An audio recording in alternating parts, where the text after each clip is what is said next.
Okay, this is a quick demo of the new version of the application, updated version. So this the UI has been overhauled a lot. So the main emphasis was done on the visibility, making sure that the application is easy to use on the go, and also the information is visible from the distance and in suboptimal lighting conditions such as direct sunlight and so on. So also the application has a color theme that will switch depending on whether it's dark or there's a lot of ambient light. So right now it's in the dark mode. Anyway, the main thing that you will notice is that the battery gauge, or the battery cell up there and on the top is pretty big.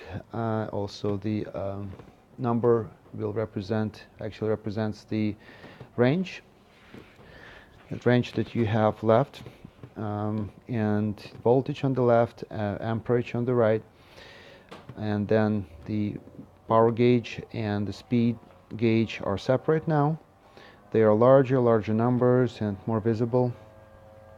Then you have your temperature gauges on the left for the controller, and on the right or in the middle for the motor if you have one connected. And then there's a view, selectable view, where you can see by swiping to the right. You can select what trip information you want to see. So right now this is since last charge, and we'll show you your distance that you went from last charge, your efficiency, amount of power consumed, and also if you switch to trip information, this will be reset every time you start your vehicle. Mileage, time of your trip, current time that since you started your trip, efficiency for the trip, and odometer. So also another thing you will notice is that you have your navigation changed right now, so it's easier to use. You can press on the button, on the burger button or drawer, or you can swipe from the left to the right, and likewise from right to the left to close it. So anyway, let's swipe it. So right now it's in disconnected state. Click setting, go to connect, and connect. So this has been a lot of questions around connections. So this application requires no pairing. Actually, it doesn't need any pairing in your. So this is an Android device. This is using Bluetooth 4.0, and it requires no pairing. All the devices will need pairing, but for this application, the latest version, you need to remove any pairing you have for the power velocity -I or A. Make sure you delete that, and if you do have connecting, then you want to reset your cache, Bluetooth cache, from your device settings for the connections. So anyway, this is now connected. In the way you can verify that you see connected status and its power velocity I. That's what you want to connect to. It turned green. So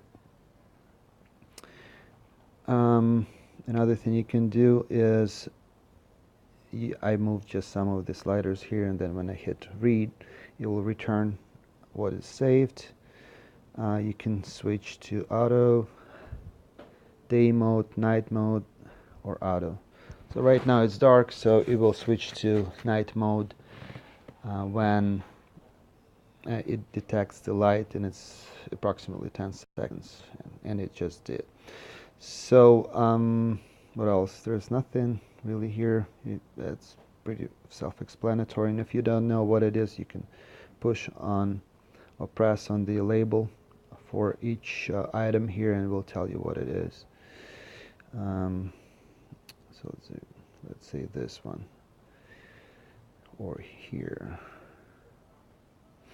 Anyway, I'll press read to reset it to the settings that are saved for the module in this vehicle. Go back.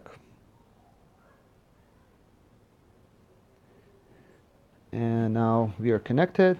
It's showing a crazy number. I wish that was around 500 miles of range. However, right now, because this vehicle has been on the stand and consumption is really low, it's pretty good, 19 watt per mile, and that's why it's not realistic. However, it's just for demonstration purposes that just shows that it works. And when I start the vehicle in the first 1 or 2 miles, I'll be able to get more or less realistic calculations, and numbers will adjust. So we have been talking for 2 minutes, so this trip has been 2 minutes. Let's see. So you have your voltage, your amperage, your temperature, 33 degrees, pretty good for the time of the year here in California. So let's just start the vehicle and show you how it works.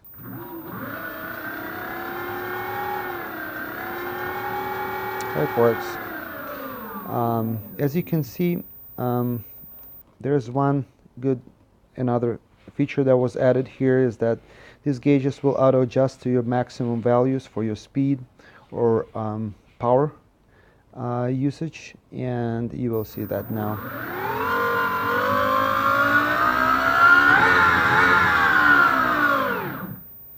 So as you can see, I went for the top speed of 55 something miles, and also kilowatt wise, so it went up to 4 kilowatt and minus 2 kilowatt, which is the regenerative braking.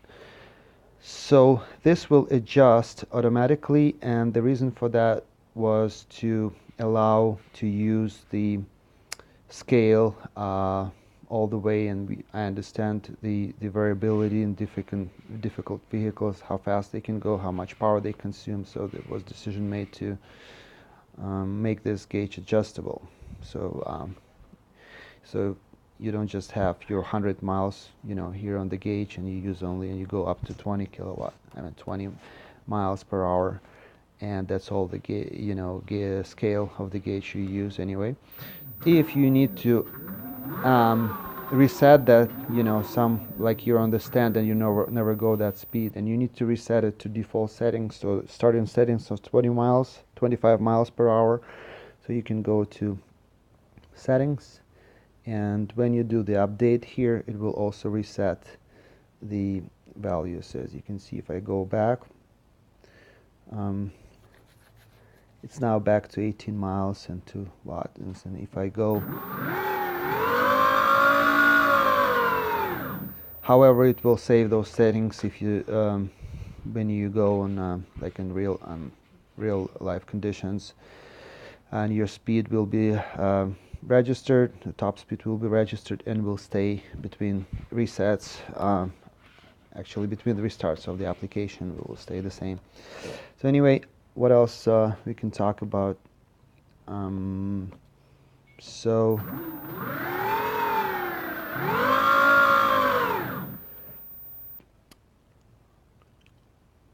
stats. This is an interesting one. So right now, because it's on the stand, it's pretty crazy acceleration times. Shows from 0 to 30, and I didn't go over 60 miles per hour, so it didn't register. But you will also see voltage sag here and peak amps and acceleration times. So let's see. Right now, let me go over 60 miles.